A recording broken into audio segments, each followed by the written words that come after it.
This is one of the most highly anticipated cars of the year. This is replacing the Lamborghini Huracan. It's called the Temerario, and it's not just an upgraded model, it's a completely new model by Lamborghini. Look at this. New hexagon design language. These are daytime running lights.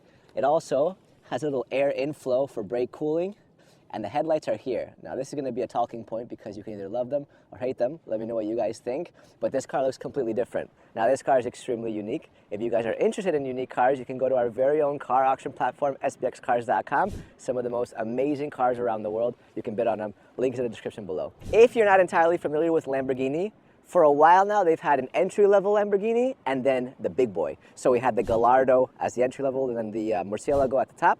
Then we had the next round, which was basically the Huracan and the Aventador. Now we have the Temerario, and then the big boy is the Revuelto. Now, just because this is the entry-level Lamborghini doesn't mean it's cheap.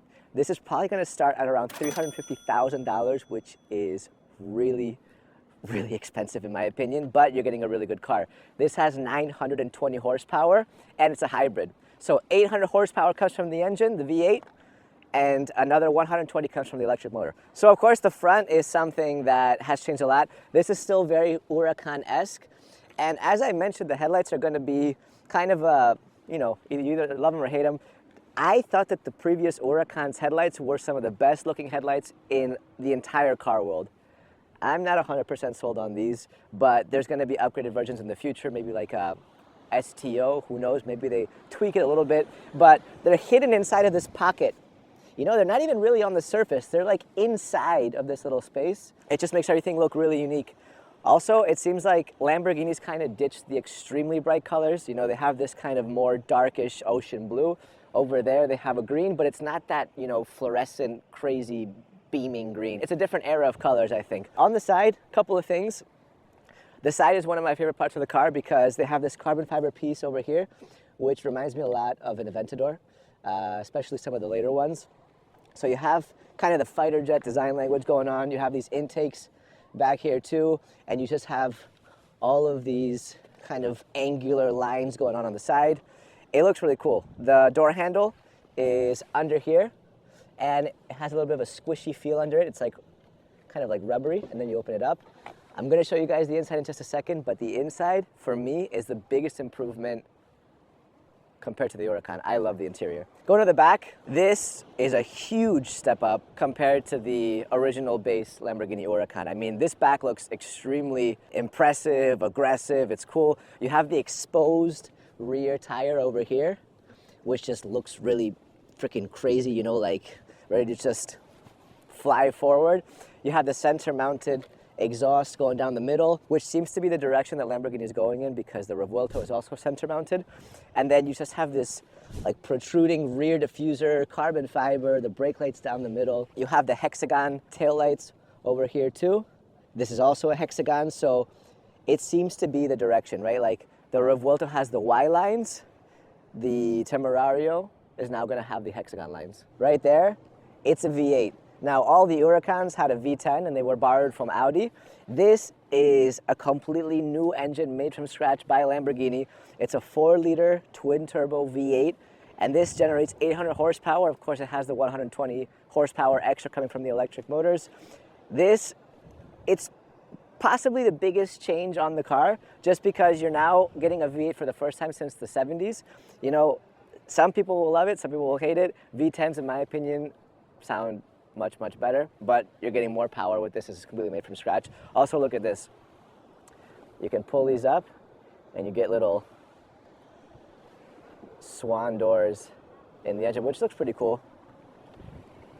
Get some of the details. It looks really nice.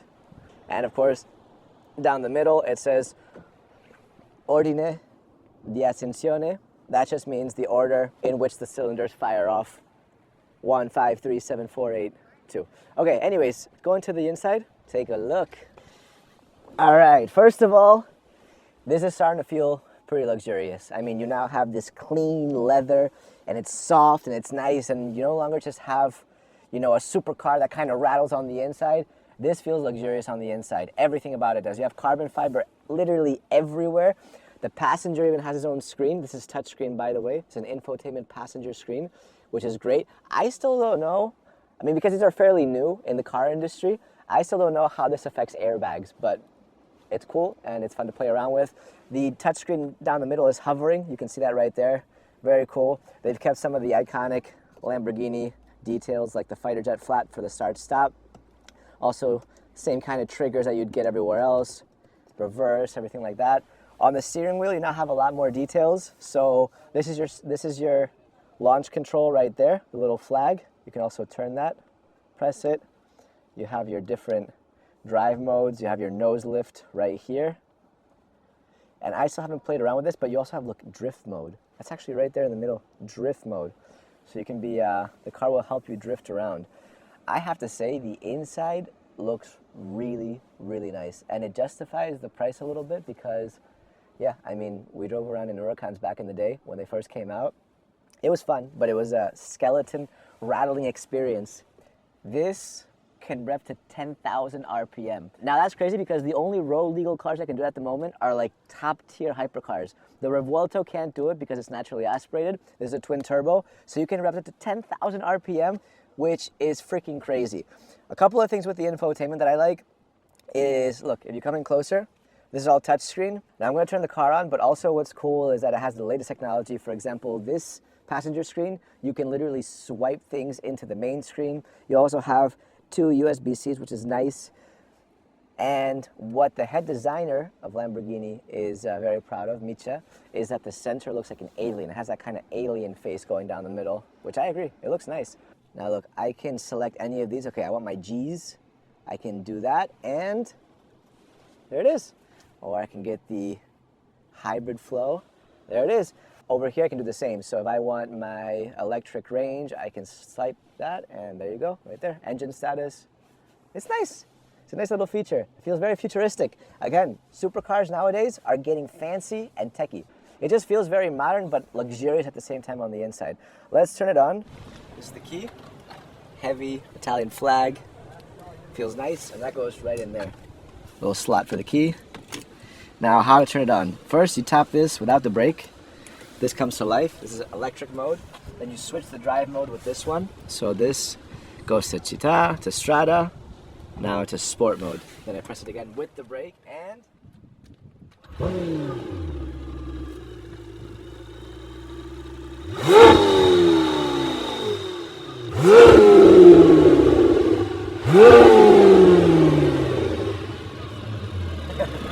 It's loud. I'm not hearing too many pops though. But I think maybe because it's cold, but anyways, V8. Let me know what you guys think.